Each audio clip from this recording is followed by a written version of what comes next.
group of you a different era of history to research. And the question is, what impact did your era have on the modern world?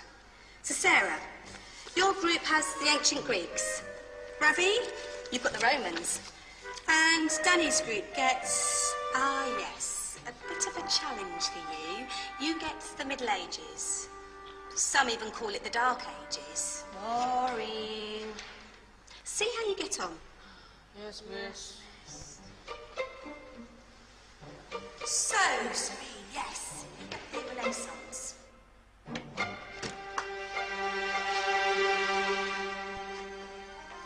Is that the librarian? I guess so. How are the Dark Ages going to have anything to do with us? Excuse me. Sorry to bother you. What do you want? We need to find out what impact the Dark Ages had on the modern world. Never was a period of history so poorly named. Don't touch. It's priceless. And I suppose someone's been filling your head with the usual nonsense, eh? 1,000 wasted years. A black hole in history, am I right? Yeah, sort of. You see, it's always the same.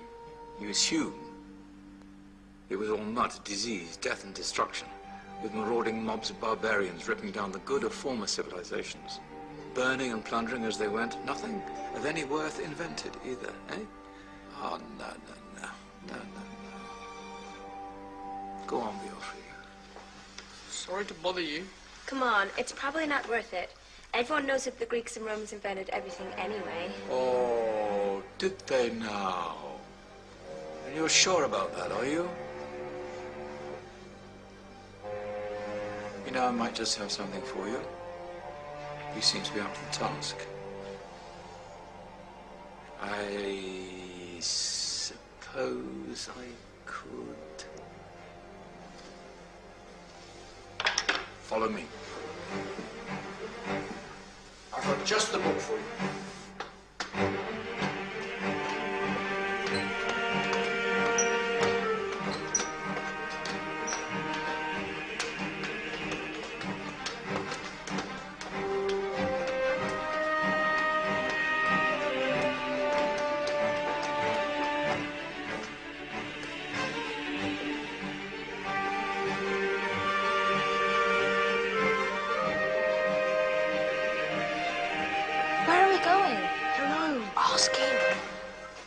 Excuse me, where are we going? From darkness into light, my young friend. From ocean onto land. There are things you should know.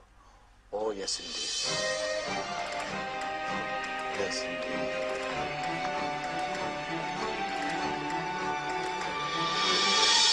Now, I know I left it round here somewhere.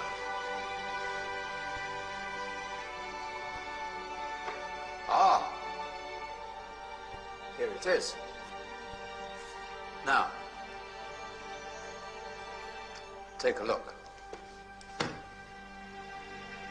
If you dare.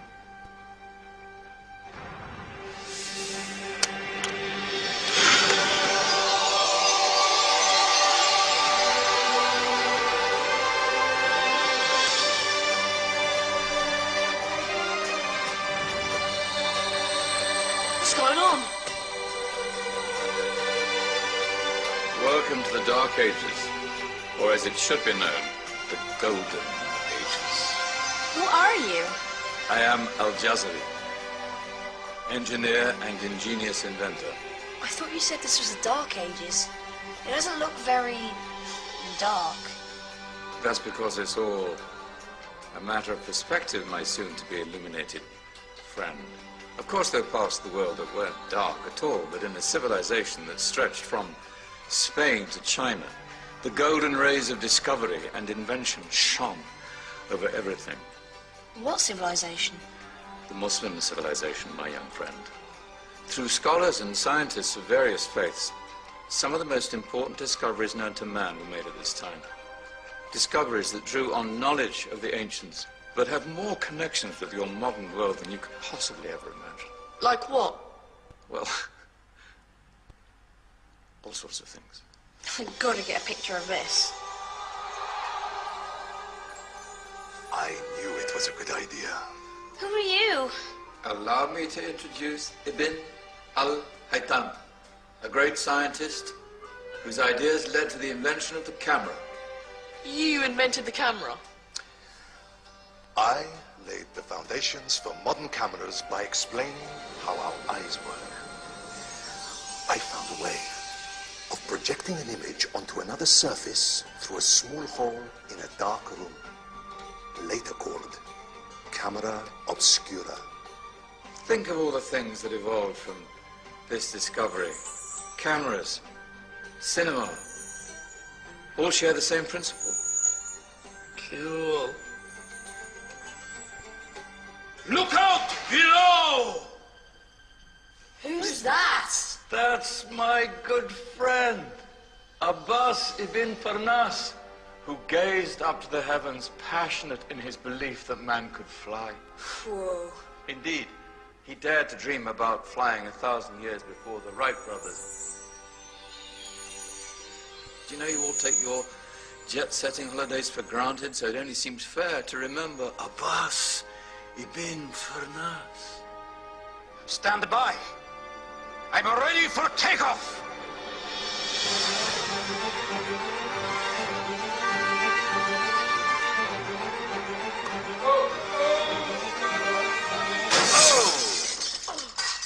You did forget one thing, though.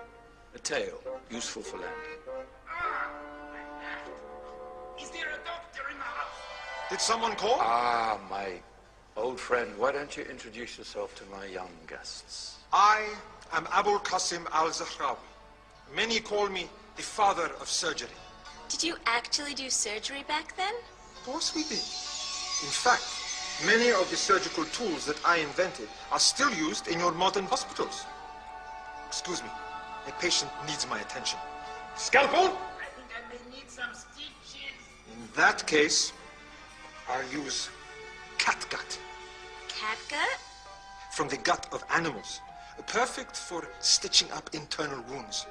Your surgeons are still using it today. Sorry, mustache.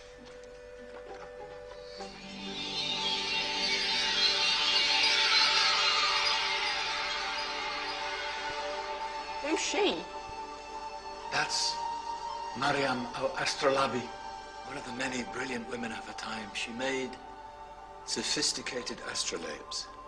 Astro what? Astrolabes. They show the sky and the stars on a small flat plate you can hold in your hand. Think of them as ancient calculating or timekeeping devices. Today you have your watch, your compass, satellite navigation, helping people and explorers travel the world. Science at its brilliant best. And all these things were developed during the Golden Ages. And that's just the tip of the iceberg. There were thousands of other inventions covering all areas of life, and in the years that followed, their influence spread across the whole of medieval Europe. So you see, it wasn't so dark after all. What about you? Me? What did you invent?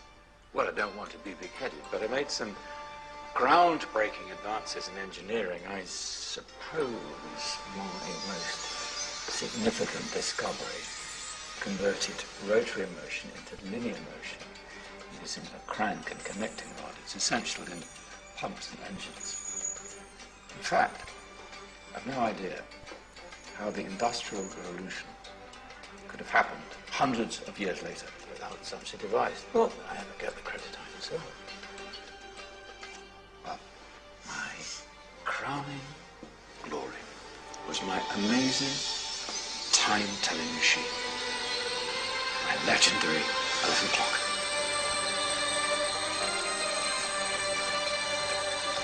It's a clock. Yes. Dozens of components collected from different cultures around the world. Indian, Greek, Arabian, Egyptian, Chinese. Wow. A United Nations clock. That is pretty cool. Does it actually tell the time? Wow, yes, of course. If it wasn't for me, thousands of people would be late for everything. Speaking of time, we better get you back. And remember, Spread the word.